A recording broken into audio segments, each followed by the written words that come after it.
Welcome to our webinar about how to create and execute the best contact strategies to make debt resolution much easier in your organisations. I'm Kaylee Tate, I'm Head of Marketing at MaxContact, and I'll just before we dive into the intros, just give you a few housekeeping pointers. So we do have a chat function in GoToWebinar, so feel free to drop anything in the chat, but the best panel to use is the question panel. So we have got some time at the end of the webinar to go through any questions that you may have that crop up throughout. No question is a stupid question, so drop it in there and we'll hopefully get to it at the end. If not, we'll follow up after the session with you via email, because we see who's sent which question. So that's all easy and simple. So before we get started, I'll start with some intros. So first, I'll just do a quick introduction to MaxContact, the company that I work for. So MaxContact is a customer engagement software that integrates with debt collection systems, CRMs, to help make outbound and inbound communication much easier for debt collection teams across voice and digital channels. So that's all I'll say about MaxContact for now. And I'll introduce our debt collection experts. So today we're joined very luckily by Sean McIver. Sean has worked in and or with contact centres for the last 15 years. He actually started on the call centre floor, working with a large utility organisation, and spent several years working at BPOs, debt collection agencies, and brings a whole load of experience in the debt collection space. So a big thanks to Sean for joining us. And we're also joined by Andy Brooks. So Andy Brooks has also spent a large portion of his career in the credit and collection space, working for a number of years in financial services, head of customer support at BNP Paribas, worked in utilities, and really the majority of his career has been spent in dealing with collections and debt resolution. So a big thanks again to Andy. So who is this webinar for? I'm going to put a few polls out there. A webinar wouldn't be a webinar without a poll, would it? Just to get a gauge of who's actually here today. But essentially this webinar would be good for anyone who's either working in a debt collection agency or in a house credit and collections team, or perhaps you're in a CX role and you're just looking at different ways that you can implement efficiencies and increase and improve the customer experience across multiple touch points in the organization. So I'm going to launch a poll now just to find out a little bit more as to how your organization collects or resolves debt. So I will launch that now. I'll give people a good 30 seconds or so.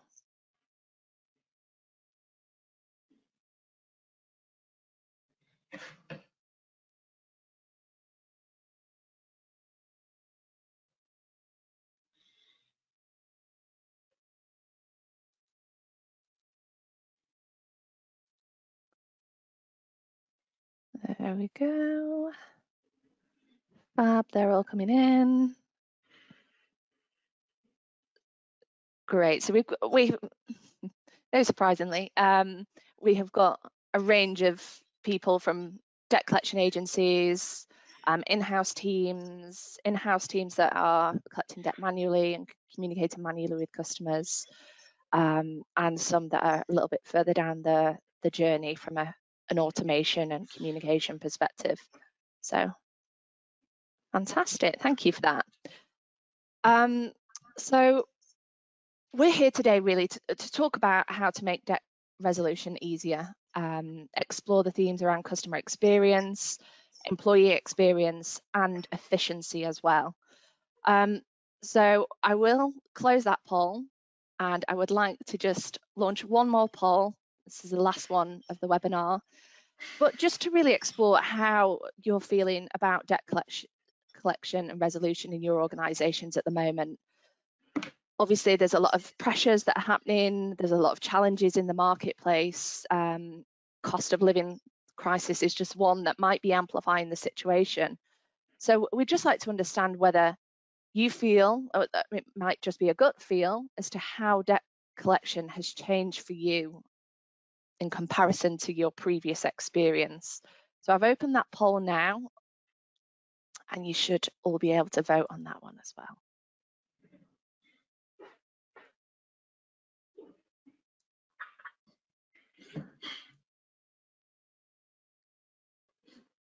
Okay, a bit of a split at the moment.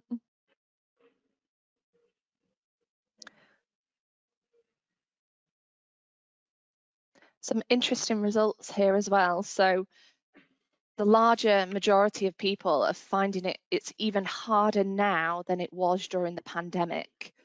So we know that the average UK consumer is carrying more debt. Debt is increasing. Are you surprised by those challenges and that challenge increasing now, Andy? No, not at all. As we know, the cost of living is going up and through the roof, and so the average customer is in more debt than they were 5 years ago. During the pandemic, people had some spare capital to use to pay off debt. They weren't going out, couldn't go and socialise, etc. So I think that for me is the key, that customers are in more debt, and therefore they're going to be in debt with more than one organisation. So they probably have a primary debt outstanding, a mortgage, a rent, some utilities, and then potentially some secondary debt as well, some store cards and some credit cards. So we do have to be very specific about how we then go about collect this debt. Yeah, I think the other thing to bear in mind is that post-pandemic, with the cost of living crisis and the energy crisis combined, has resulted in a bit of a 1-2 gut punch, not only to customers and consumers, but also to businesses as well. They've gone through a period of time, and we know that we've had the Great Resignation. For many companies, we're still in the throes of the Great Resignation. Recruiting people into a business is hard. Rent of offices hasn't gone down. We still have to pay for energy that's used in those offices. And so actually, it's important to bear in mind throughout this that, both as companies ourselves and our suppliers, our third parties that we work very closely with, it's important to bear in mind that they will also be impacted by this. So when we ask our staff and our users to have those conversations with the customers, it's important to bear in mind as well that it's not only our customers, but also it's almost inevitable that there'll be a proportion of staff also affected by this as well. And so it's critical to have those effective conversations as part of that in a very open and honest format, and just go acknowledge it and tackle it head on. Yeah, and in addition to that, as we all know, instalment plans were huge in the industry anyway. But instalment plans are getting bigger and bigger. So there's more people wanting and needing an instalment plan to clear the outstanding debt they're in against multiple obligations. So as agencies, as credit control departments, we've got to be prepared to offer them, and not just offer them at a rate that we believe that they can afford, but actually a rate that they stick to. More people are likely to bury their heads in the sand. So again, the way we contact them to get this installment plan set up is absolutely critical. I would jump in on that and just add onto the point that Andy's just made. He mentioned about making sure that it was not just on the terms of the person who's looking to resolve the debt itself. It's also important to bear in mind that there's a very strong ROI argument around longer lasting plans. If I'm talking to a customer and the customer is able and affordable to pay £5 a month or £5 a week, and that's going to result in a longer term plan, but it means that the customer can actually pay that consistently without missing a payment, without reverting back into a debt scenario. It means that, one, if we think back to what the point made about Andy around the fact that you've got multiple debtors or multiple creditors, as the case may be, then there's an aspect of that if you know that you've got a certainty that there's a company that has worked with you to enable you to do a plan that is right for you, while still also enabling the company to recover the finance that they need to in order to resolve that debt, then that means that you're having to make fewer repeat contacts to the customer. If I have a cost, if I agree to sign up to pay, you know, I don't know, £500 a month on something, I'll probably make the first payment and then I'll fall back into not wanting to talk to the company again, particularly if it's in any way, shape or form, any kind of pressured or challenging conversation in that sense. Granted, there is a balance to be made between what the customer can actually afford to pay and paying the bare minimum. You know, that's part of the necessary conversations, but ensuring that the customer is on a reasonable plan for their circumstances means that when it comes to the choice between paying, you know, this one or this one, there's every chance that they'll be more likely to pay the one that actually has been, you know, accommodating. It's more affordable for the customer and it gives the customer a better experience as well. You know, it's not fun talking about debt. Nobody likes talking about being in debt. And yet, as we've just been discussing, it's affecting a vast, vast number of people. And so if we can do everything we can to make those conversations positive conversations, then it will lead to a better interaction with that customer. Yeah, absolutely, Sean. You're right there. And it's about making sure we get that customer, as you said, to stick to that arrangement. What's the best way, in my experience, of getting to stick to arrangement? Having a bit of a pre-due campaign strategy to make sure they are sticking to that arrangement. So rather than using the old-fashioned voice and trying to call someone 2 or 3 days before their installment's due, a nice, simple, cheap, cost-efficient text message, even a WhatsApp message or even an email nowadays, to say, thank you for your payment, Mr. Brooks. We understand your next payment is due on the first of the month. Is there any issues with that payment? Even if they say yes, at least you know beforehand so you can deal with it. Okay. What we're always trying to do here is reduce recidivism within your customer base. If you can do that, you will have less breakages. There'll be no problems going forward. Sorry, Andy, I'm going to stop you there. Not often it happens to me, but back up a second. What's recidivism, please? Recidivism is a word that I learned when I was working for BNP Paribas as head of their customer support, and was drummed into me because we kept on looking at recidivism rates. So what recidivism is it's a bit like breakages, but it goes one stage further. So recidivism is a person that is in debt, pays to get themselves out of debt, and then goes back into debt within 3 months. Okay, so these habitual people who have the issues with maybe an MOT comes in their car and they can't afford to pay them. So what I was drummed into when I was working in the financial sector was understand that customer.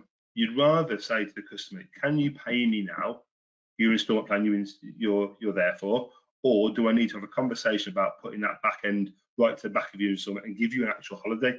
And a 3p text or a 2-way SMS to do that is way cheaper than a phone call chasing that break or recidivism afterwards. Okay, so that's what recidivism is, Sean. Thank you for clarifying. No problems at all. So it's interesting what you've just said, both of you actually, but I'd like to bring it back a little bit to poor experience, and I'll share a recent experience actually that I had with a UK financial institution, and just ask you a question about it, because there was elements of it that was quite jarring for me entering. I don't mind talking about it. I know we don't like to talk about money in the UK very openly. But I had recently got a new credit card and actually forgot to set up the direct debit, as I'm sure we all have done at some point. And I got a text message out of the blue to say that I'm behind in my payments. I might lose my interest-free rate. Call us now. So that experience for me was, one, not very helpful. It was great to find out I hadn't set up my direct debit, don't get me wrong, but there was no easy way to pay. It was phone us, sit in the queue, you're going to be here for the next half an hour. I'm a busy working mum. I don't really have the time to do it during working hours. So that was the first part of the experience that felt really unhelpful, actually. And the second part was that actually when I got to speak to someone on the phone, there was no context to why these questions were asked, but I was taken through the affordability questions, asked just things I felt that weren't relevant to me as a consumer. I'd simply forgotten to set up my direct debit. And I spoke to Andy and Sean about this actually in preparation for this webinar. I just said it felt really strange for me and odd to go through that process. What do you think could have been improved in that process? How can organizations make customers feel better about those quite awkward situations that people can find themselves in? I'll ask Andy on that one. Thanks, Kate. Yeah, absolutely. So the reason you're doing that is because of that FCA guidelines, as we're probably all aware. Okay, the guidelines state we have to check for affordability.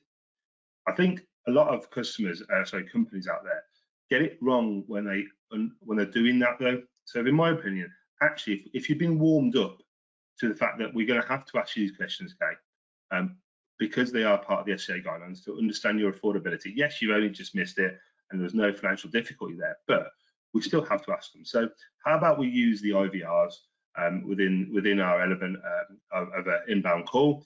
So you're on hold for 10, 15 minutes. We could be telling you in this thing, these are the questions we're going to need to ask you, and these are the reasons why. So it's not a surprise. That's twofold for me. One, as a customer, you actually want to answer the questions honestly and truthfully. But two, and I think more importantly, your agents aren't feeling under pressure to ask those questions. Because again, you said yourself then, talking about money in the UK is not very nice. But actually, if you give the agents the chance to do that and have warmed up, so the agents know the customer knows these questions are coming, it makes it easy for them.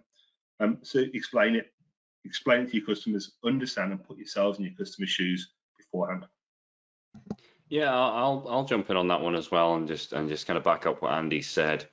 You know, we've just played through the scenario that you experienced, Kaylee, and based on what you've said, it was very much you explained where you were at, you explained what had happened. The person that you were talking to then responded by going, okay, that's not a problem, we'll get this set up and sorted for you. By the way, is making this payment mean that you're not going to be able to pay your mortgage? You know, and those are the framing of some of those questions can be very jarring. But if we just kind of explore that what Andy's just said, you know, if we were to utilize, for example, scripting, or, you know, any number of alternatives whereby the user on the end of who's handling that call, who's having the conversation with the customer, there's no reason why they can't explain the position that they're in as a service provider. You know, part of our duty, part of my responsibility as a user here in supporting you resolve this issue is ensuring that I'm doing this in a way that's going to work for you. In order to do that, in order to make sure that I'm looking after you and treating you fairly as a customer, I need to ask some questions. I'm going to go through these questions. They may seem very unusual, but it's to ensure that I'm doing everything that I can to make sure that I'm looking after you, because we value you. We want to make sure that this is being done right. Bear with me while I get through these questions. Make sure you answer them honestly so that I can make sure that we're doing the right thing for you. Okay, does that make sense, Kaylee? And in that way, you can frame the entire conversation you're going on to have with the customer. It means they're ready for it. And if the questions are a bit unusual or jarring, they understand that it's a necessary part of that call. In addition to that, there's no reason why you can't make use of other alternatives to kind of reinforce that as well.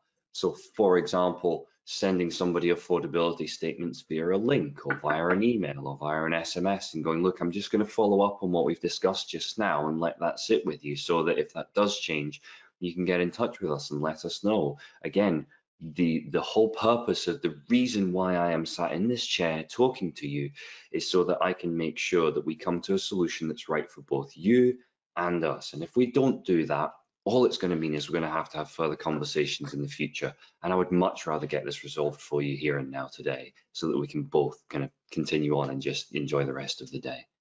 Positioning it in that way empowers the customer to feel that they understand what's being asked of them, why, and also encourages, as Andy said, an honest response. Yeah, absolutely. I think that would have improved my experience anyway. I can say that for certain. So coming back to some of the market challenges that we're in at the moment, what is the impact of things like recession? How's that going to impact those teams? Yeah, it's hard. It's going to get a lot worse before it gets better. I believe. In what way? How? Well, from my point of view, and my belief is inflation's going to go up. We're at 9% now. We're estimated to go up to double digits very soon. I think Ofgem came out yesterday and said that the average utility bill is going to go up to £3,300 a year, and the October price cap. So there's been more debt around. More debt means more people or more companies chasing the individuals. Therefore, they're going to look more like to bury their head in the sand, don't want to be contacted. Letters are going to go in the bin, thinking this is only going to go away, when we all know it isn't. And the best way is to address people.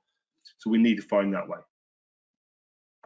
Okay, let me put it to you in a different way. I own a business, and that business is involved in recoveries in some way, shape, or form, whether that's internally or whether that's working for third parties. I come to you, Andy, and say, you're my guy. You know debt collection better than anyone else. In your mind, you know things are going to get worse before they get better. So as head of collections, what do you do to prepare for that? What do you do today, looking ahead, knowing you believe it's going to get worse before it gets better? What do you do? It's fairly simple, Sean. We have to be proactive. We can't sit on our laurels thinking what we've got now is the best that is going to happen and keep going forever. So we have to actually start reviewing our current strategies, understanding what they cost us to collect debt. So, and I'll come on to that later, is exactly how we do that. But then we need to test and learn new strategies. Don't believe what you've got is perfect. Always test and learn. So when I was at BNP and at Opus, one thing we kept doing pretty much every 2 to 3 months was testing our current strategies, putting in a champion challenger to make sure we could find the better one and find a better strategy at all times. So it is about just being proactive. Don't sit back. Never sit back in your laurels. That makes sense. I think just to kind of reinforce what you were saying there about kind of test, develop, analyze, learn, test, develop, analyze, learn, or implement, learn. One of the things for me that's always sat heavy kind of in the back of my mind in previous roles has been about data. You know, any company that's involved in the recovery side of things has a vast array of data on which they can lean. And it's amazing what you can do with that. If you aggregate and anonymize that data, all of a sudden you have some really valuable either geographical insights or geodemo insights, or there's a lot you can leverage on that, and it allows you to then, categorize your data, prioritize your data as necessary, and then make tweaks to each of those levers to make sure that you're getting the very best that you can from a big data point of view, especially if you can get that view as an ongoing shifting landscape rather than a single snapshot. That can be hugely powerful and make a big difference in terms of whether it's a success or whether it's a unsuccess. Absolutely. Kay will testify, marketing have been doing it for years, using data to contact people. I think the debt collection companies are a little bit behind in that, and we could be using more data. Yeah.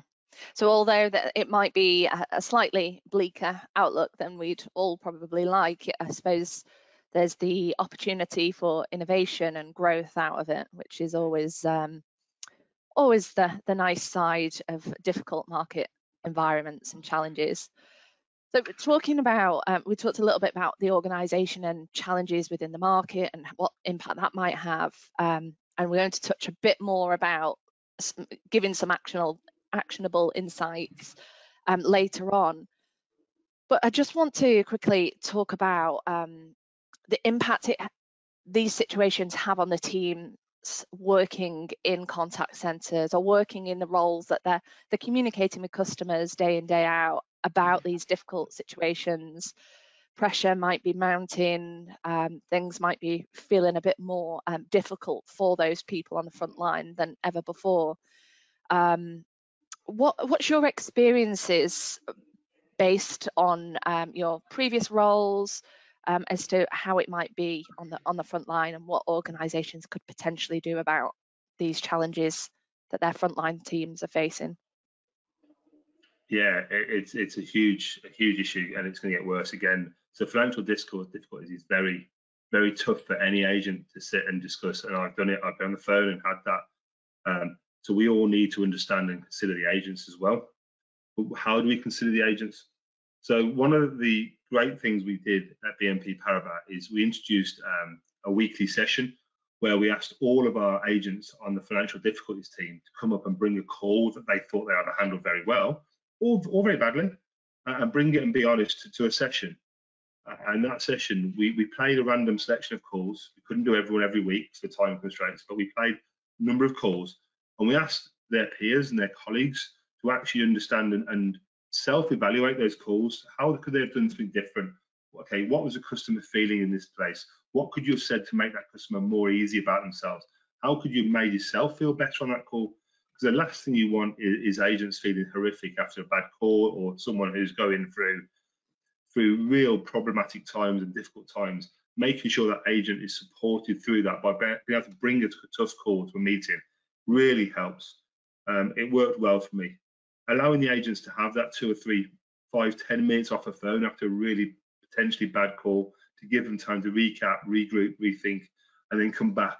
You don't want somebody on the phone who's just been dealt with a single parent that's just lost their job, difficulty feeding kids on the table, and then having to go into another call straight afterwards. That's not the way it is. The better outcomes are there when you've got agents in the right mindset. Give your team leaders the ability to build processes and look at sentiment on the calls. So actually make sure you've got some way of allowing team leaders to live listen to calls. So if you can get live listen, you get the sentiment from both sides in real time, how your agents are dealing with it, what could they do better. Whisper coaching is fantastic in this situation if used correctly, to understand the sentiment. Okay, you can always get them back. And then use different channels. We still talk about voice way too much, financial difficulties. What else can we do? What else can we do to allow the customer to talk or communicate their financial difficulties in a way when telling someone you're in trouble is difficult? So actually start thinking about using two-way text messaging, etc., to help the customer out and also help the agent out. Web chat, two-way SMS, WhatsApp, all of these channels are great. So it allows the customer to communicate in the way they need to communicate to you to stop that from happening. Sean, any ideas from you? Yeah, I think first and foremost, I would just kind of back up what you've been saying there is, how many times is it very difficult to have any kind of a challenging conversation? I would put that to everybody who's on the webinar right now, including, both of yourselves. Think about when you've had to have a really challenging conversation, and actually the alternatives, for example, writing it down, putting it down in an email, when you've got the advantage there of being able to methodically structure what it is you want to say, what the issue is, and you can fire that out, and it means it gives the other person time to read it, digest it, understand it, and respond. And whenever there's any kind of emotive response involved, a text-based or non-voice-based solution is always going to get a better outcome, particularly when it's highly sensitive, very delicate matters such as finance. In terms of things that have always resonated with me, I remember when I was on the phones years ago. I always remember that we were in a challenging department, and the types of calls we were dealing with were at times very, very challenging. And I always remember sitting next to one of my colleagues, and she came off a call, and I'd heard the nature of the call only from her side, but I remember turning around and I remember saying, good grief, I don't know how you got through that. I think you did really, really well. And that camaraderie of the contact center is a real thing, and it's worth its weight in gold. The challenge that we've got for many, many people is that I am currently sat alone in my apartment. There's nobody around, and if I'm on a very, very difficult call, I don't have that, oh, that was really hard. I don't have that. And so simple things like health and well-being reminders, check-ins, it's one of the reasons that we did the well-being feature that we've just released. It's for exactly that reason. People are feeling isolated, and when you feel isolated, you're not performing at your best. So check-ins, make sure you make those water cooler moments happen. If you're having meetings with your teams, genuinely ask yourself the question, how much of that time is spent talking to them at a human level? That's one of the things that leads to the Great Resignation. It's when people feel like they are simply having information exchanged and then having to go on and do their job. They need those water cooler moments. create conversation opportunities off the back of that. Leverage your teams to create leaders for checking in. Again, I would challenge everybody who's attending at the moment to think about people in your particular business. Who are the people that could talk the hind legs off a donkey? They could really easily get on a bus and talk to absolutely anybody. You know who those people are. If appropriate, those are key people to be using as leaders for checking in. Doesn't have to be the management. You can still have people who can take a proactive role in actually going, and how's it going, and how did that meeting go, and how did that report go? Oh, that's amazing. How was your son's football game? Make sure those happen, because again, it makes people feel engaged and involved and valued, and that's critical, especially when it's difficult conversations. And lastly, off the back of the mental health and well-being, particularly within a DCA or debt recovery environment, mental health advisors, ongoing training, those again will be hugely valuable to those that use them. In a previous role, we had a mental health specialist whose role was to, literally talk to staff after they had particularly challenging calls, and some of them were horrifyingly challenging calls, and just being able to say, no, go and take 10-15 minutes, go and talk to the MH specialist and unpack that, because that sounded really challenging. That was something that got huge amounts of positive feedback internally. So those are some of the ones off the top of my head, more from a people kind of looking after people type. Fantastic, thanks, and some really great actionable insight from both of you there. So thank you for that. So talking contact strategies, from an effectiveness point of view, there's lots of studies and research out there, but the average one stat that particularly caught my eye was that the average collection rate was 20% or below 20%, and that's the lowest it's been for 25 years. How do we make our contact strategies more effective? You go at a high level now, and then we can go on to sharing some actual customer journeys in a short while. Yeah, high level, it's about being more efficient. Understand your customer and being efficient with that. So not the old-fashioned letter, 30 phone calls at the same time. It's not going to work anymore. We need to be efficient in what we do, so more targeted, making sure we're targeting that customer. And like I say, we'll come on to that in a bit. And then secondly, and it's still surprising me, but I walk into organizations today that are collecting debt, and they're still doing it manually. They're still picking the phone up without a contact platform there to support them or help them. They're literally picking a PBX, an old-fashioned PBX up, and making dials. These things have got to stop in modern day. If you want to compete and collect more than 20%, we're going to have to find the right strategy, and that can't be that. Yeah, Sure. I think one of the important things to do as well is consider the people that you're trying to get in touch with. It's critically important, and I believe we're going to come on to this and kind of unpack this in a lot more depth, but think about their debt profiles. Think about how you can be proactive, as Andy said, before someone falls into arrears. So your organization is being proactively prioritized by the particular customer. Kaylee, for example, in your experience previously, the company was proactive in kind of alerting you, there's not a direct debit set up, please get in touch.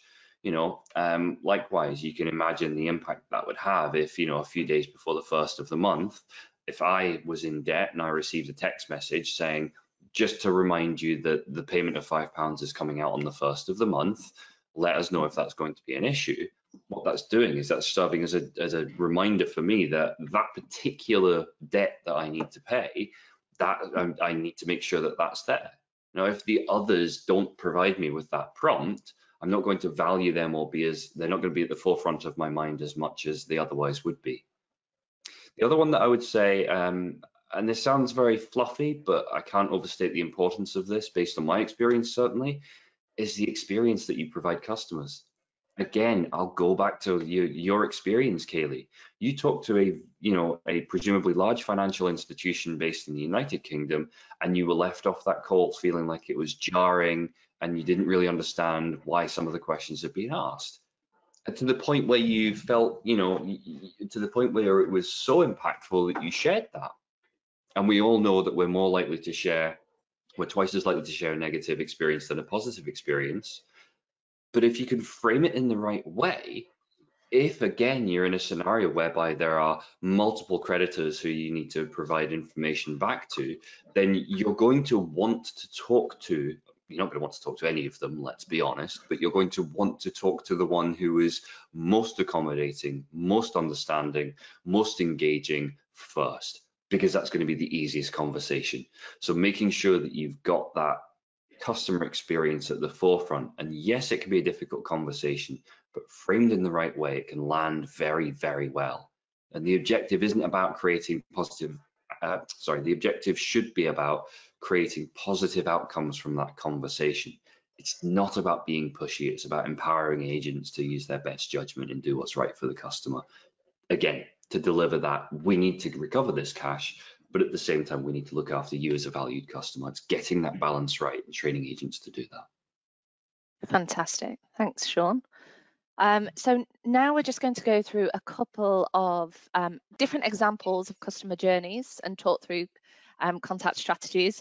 We are running slightly behind, so apologies for that, but there are a few questions as well, so we'll try and squeeze a couple of those in, and I will talk fast through my bits, but hopefully you can now see my screen. So in preparation for this webinar, obviously Sean and Andy and I have been talking about the key things that you could take away and implement. And really the first key thing that we talked about was how to adapt your approach to your customers. And we think there's 3 simple steps, and they might be overstatedly simple, but understand your customer, improve your journey, and try and seek efficiency at every point in that customer journey. Today, there's a range of contact channels available to you as an organization, but also to your customers, from mobile calls, SMS, landline, web chat, WhatsApp, Facebook Messenger, email. There's a plethora. So I will share these slides afterwards in a follow-up email so you can digest some of these stats. But it's quite clear that some of these channels are more appropriate for some audiences rather than others. So take, for example, email or Facebook Messenger. Some audiences over the age of 75, around 50% of that demographic aren't online at all. And a letter and a landline phone call would be the only option for those individuals. So I'm going to hand over to Andy, who's going to talk a little bit more in depth around some of the example customer journeys that perhaps might be familiar to you on the other end of the call now. Thanks, Kaylee. Yeah, so I started looking at this from my view at BNP Paribas. So I walked in there as head of collections 5 years ago now, roughly, and when 6 maybe. And when I walked in there, the way they were collecting their outstanding debt was really simple. We put it into a dialer, we phone people, we send the relevant letters at the relevant times that are enforceable. So I started digging even deeper, and what I found was we might have been contacting Sean, who owes us £300, at the same time every day. So you might be getting a call rough between 11 and 12, and that might go on for 3 days. And then on day 4, a letter would be sent. And then day 7, we might start dialing him again. And I looked and I went, that isn't the way we did things in the DCA world when I was DCA manager back 5 and 6 years ago. So what should we be doing now? And myself and our head of risk insights sat down and we looked at the information we had from a customer profile point of view. And we designed, it was actually 94 eventually, 94 different customer journeys across our portfolio. Now we had about 8 or 9 different actual products within that portfolio, so it wasn't quite as bad as it sounded. But we started looking at that and started being really specific about how we're going to start contacting people. And we started doing things like example one here. So we've got a 25-year-old, 25 to 35-year-old, hopefully single, single with a decent credit score and no dependents. For a professional, so they've got some spare income to actually pay us. But what we were finding is they weren't picking the phone up, just were not picking the phone up to us. So what we started looking at is actually designing strategies that took the phone out of it as much as possible. And we started doing really early stage collections, whereby we were using emails and two-way SMS at early stages in the process. Obviously, the letters still have to go because we have to make sure that debt is enforceable if it gets to that stage. But starting to use two-way SMS, we saw our collections percentage increasing from day one using different strategies. And like Kelly said, there's no right example for this, but like we had 94. There should be at least 5 or 6 in every organization, even if you've only got the age of the person or the postcode and you start understanding the demographic of the person there. There's always a way you can start thinking and sharing information. So what we did when I was at Opus, we started putting the same sort of things in place. And I had none of this. I had no details. I just had the customer name, their address, and amount outstanding. So to build strategies from that proved very difficult. So what I did is I went back to day one and the onboarding team, and I appreciate some of your DCAs, but you can still have these conversations with your clients, starting to say, actually, if you want us to become more efficient, you need to give us more information. Okay, so we went back to the onboarding team and started saying, example 2, thank you, Kelly, and it said to them, right, what have we got that we can use? And they started saying, well, what do you mean? I said, well, do we ask what the preferred contact method is on the onboarding form? No. Why wouldn't we? Okay, so we put that on. And then we started saying, okay, well, what about preferred contact time? And it was at Opus, so it's a business to B2B. So it was but it still works in the B2C world as well. So we were saying, okay, if you're a corner shop owner, I don't want to be calling you for the outstanding debt when you've got customers in your shop. And they started putting on the forms, actually, yeah, as a corner shopper, I shut my corner shop at 8 o'clock.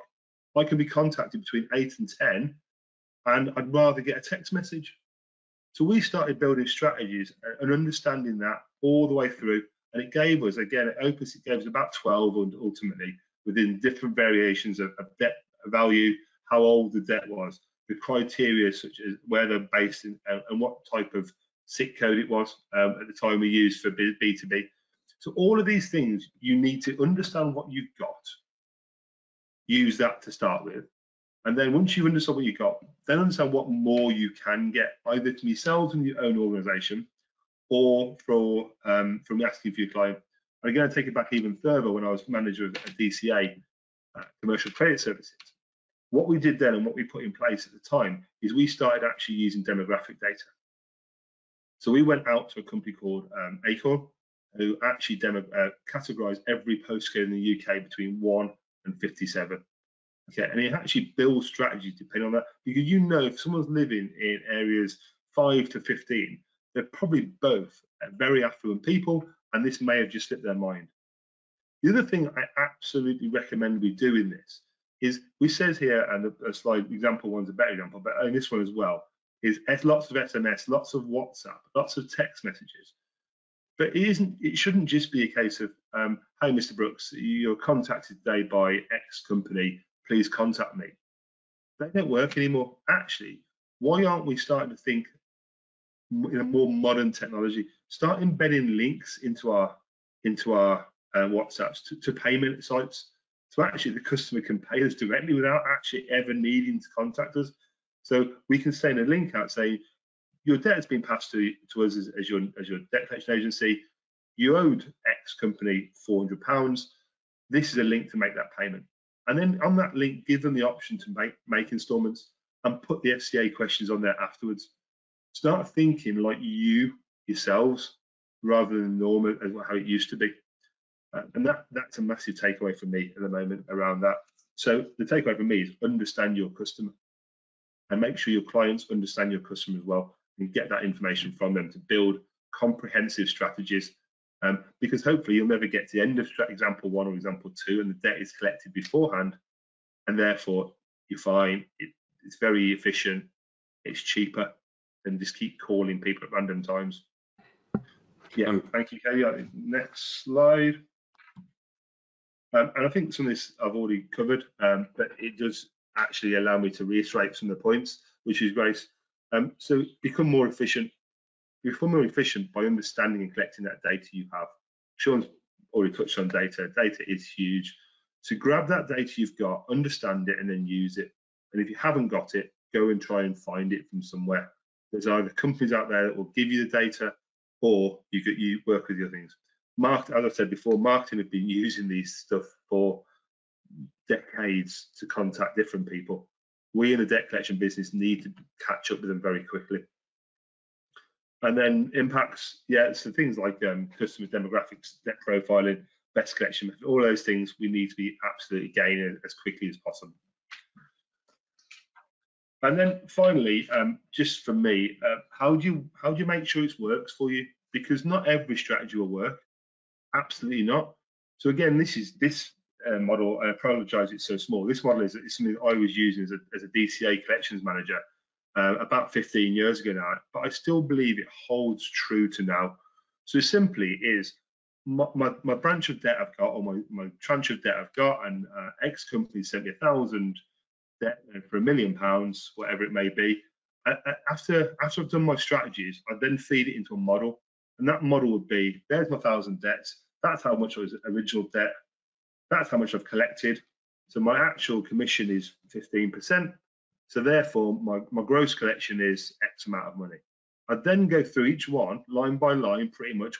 Thankfully I had a good analytics team to get this data for me, and start putting things in like how many letters I've issued to that customer, how many text messages, how many WhatsApps, how many minutes of voice have we spoken to that customer for, because all of those things are then tangibly you can turn into a cost to your business. So then you've got the top line and it comes down to your costs. So we send 400 letters, an average letter is roughly £1 by the time you print in, you post in, etc. And you work those out for your own business. So that's £400 straight off. So if I've collected £1,000 and my commission is 15%, well, I'm already negative £350. So that strategy is obviously not working straight away. But then we can get down further and use how many WhatsApps, how many SMS, how many text messages. And what it does is it gives you a net figure at your bottom of your collections. Obviously, that doesn't take into account your heating, your lighting, your salaries. To a certain degree, it does because your minutes on the phone, but it won't take into account manager salaries, etc., etc. But it gives you a rough idea of how good your collection strategies are at the moment. And actually, all of us, any business in the world has to be efficient and has to make money. So if you are making money, what should you be doing? And I'll tell you what I was doing when I was a collection manager at DCA. I'd use this data source and I'd take it to my next client meeting. I'd sit in front of them and show them how little money I'm working, and either have a difficult conversation about improving my commission rates, or the fact that my 4-letter strategy I promised you might have to be a 2-letter strategy, and a lot more SMS or a lot more emails based on the things you've already done. Yeah, and I've got a copy of this if you want it. It's really simple Excel spreadsheet. It doesn't take a genius to work it out. So yeah, more than happy to share it. So finally, for me on the last slide is the best next steps for you all. If I was sitting back in a DCA environment now, what I would be doing? Well, firstly, I'd be using my model to test what I'm currently doing is right. How am I collecting that money? How much profit am I making off of each collections, and what more can we do? Are the customers still engaged with us as well? Making sure that has always happened. Be more efficient. So understand what data you've got. Like I said, and I'll keep reiterating it. Use that data, especially if customers give it. And then, as Sean has alluded to already, it should never end. If you stand still, you will go backwards in the DCA world. Any debt collection will. You will go backwards if you stand still. Analyze, design, test, implement. Always doing test and learns on strategies. There's always a better way of doing it. As a collections manager, head of collections, you should never stand still. And those are my takeaways. Okay, thank you very much. Thanks, Andy. That's great. I know, apologies for running slightly over, but I didn't want to stop Andy in his flow. It was really useful insight. And like Andy said, I will follow up this webinar with an email with a link to that Excel spreadsheet as well that you could use if it's useful for anyone. So unfortunately, we have got very, very minus time for questions, but we have got a fair few questions through. So I will just pick two at random. I've got one from Kim. So having worked with credit cards and now utility company, have found that the importance of our debt is significantly different. People are more likely to pay their credit card due to reuse than their water bill because it's perceived as a mandatory service. Is there a significant change in the approach in chasing those different types of debts based on that perceived importance? Who would like to tackle that question? I'll take that. Yeah, absolutely. I've worked for, I did some contracting for a large water company some time ago, and yeah, you're absolutely right. People do perceive the fact that, do you know what, it's water. They'll never turn me off, and I can keep doing it. The way I tackled that was, like Sean said earlier, it's by making sure whatever you do, whatever interaction you have with that customer, it is done in the most professional, polite way. Engage with that customer to make sure they come on board. So when they get 2 letters to the door, and yes, the credit card is massively important, but all debt is important. They look at it and go, I had a better experience with that water company, and therefore I actually need to have a look at where we're going with that. And actually that engagement piece and making sure that they have those good relationships goes a long way. I know it would happen to me. If I had 2 companies chasing me, I'd be looking at the one, obviously mortgage out the window, but actually looking at the one whereby I've got a better relationship, because I know I can approach them and say, really sorry, yes, I've got this outstanding water bill. I really want to make a payment, but this is my proposal. Whereby company B, who hasn't done that, actually becomes a more difficult conversation for me. Then I'm going to hide away from that. So yeah, that's how I would tackle it, and I did tackle it. Anything to add on that one, Sean? Yeah, I would add the positioning of it can be very, very different for those two. You know, as has been said by Kim already, you know, if you want to continue using your credit card, you must make a payment. There's no ifs, buts, or maybes about that. And you can absolutely use that language, and customers will absolutely pay that.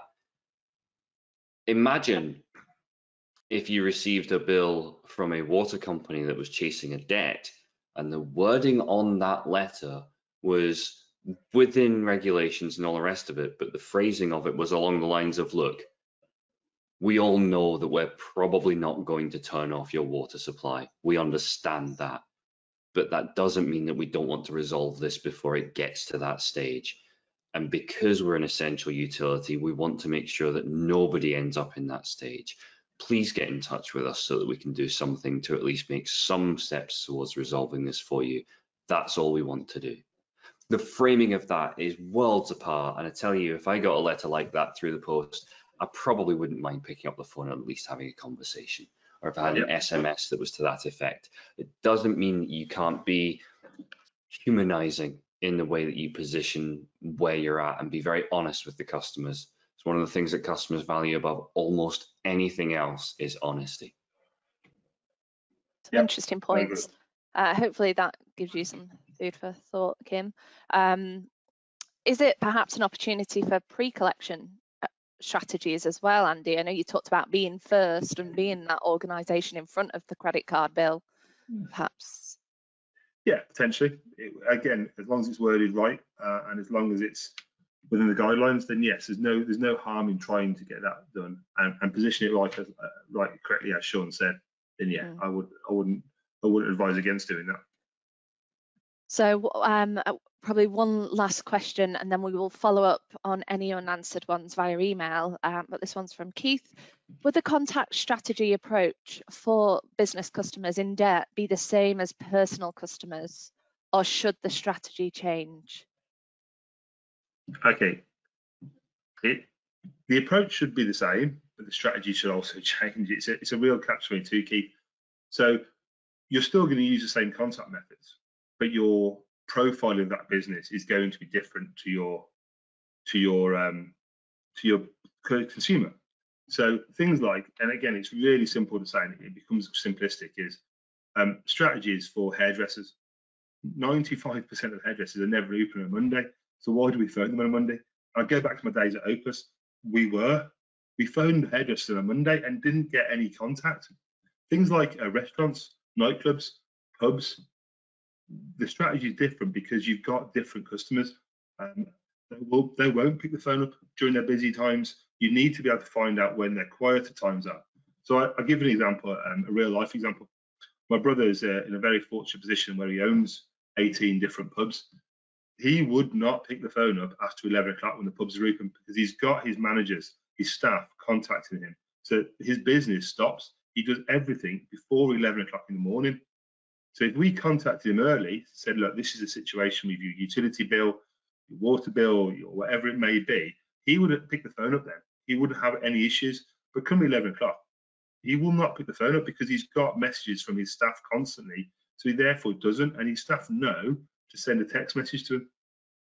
So yeah, the strategy should be different. But again, it's about knowing those customer bases. Yeah, I would second that wholeheartedly. You know, think about the amount of data that each of your businesses must hold about customers and aggregate it together. And I mean, like, anonymize it, strip out any PII from that data, and aggregate that data together and have a look. And I would be confident that you would be able to extract a vast amount of insight from that data based on when the customer proactively contacted you, what they were talking to you about, when they were responding to you along that journey, when they first chose to get in touch with the origin point of the business. You know, and if you map that to a large superset of data, that can be hugely powerful, and it can allow you to extract some insights from the raw data that you already have within your business. As Andy alluded to earlier on, it takes a very, very good data scientist to maybe be able to extract it all out at once, but you don't need to do that. And this is where people sometimes fall over. They feel like they have to extract all of the data and run it through every filter imaginable and do, you know, Monte Carlo method up the wazoo and get everything planned out, mapped out, and all of their demographics all mapped with an exact schedule. That's not the objective. Instead, take a step back, identify one way in which it could be different. I'm going to split out high value, low value. And I'm being super simplistic. I know that everybody will always do this, but just split out high value, low value. I'm going to try and contact the high value at the times of the day when we tend to get a hold of people who can pay high value. I'm going to deprioritize my low value. I'm going to run that as a test and see how that works, and then make one more modification. And it's that test, analyze, implement, review, test, analyze, implement, review cycle, and doing that iteratively. And sometimes every 6 months, every 9 months, it's actually stripping it right back to baseline, because the landscape changes on the you know, changes on the flick of a coin. And so sometimes one of the best things you can do is actually strip out every strategy you have, and for just 1 week run with no strategy at all, and use that as a baseline to just sense check against those strategies. So things like that can be incredibly useful. Fantastic. Yeah, really good points. So apologies we've not got to all the questions. Like I said, we'll follow up. Thank you very much for sticking with us over time. Really appreciate it. I'll send out the PowerPoint presentation, the link to the Excel sheet via email to everyone who is on the call now. And then if you've got any feedback or anything else you want to ask either Sean, Andy, maybe even myself, then feel free to reach out and respond to that email. Our contact details will be on there.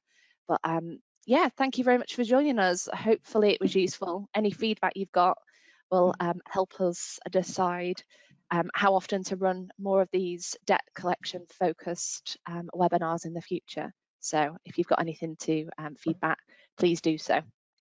Thank you very much to Sean and Andy as well.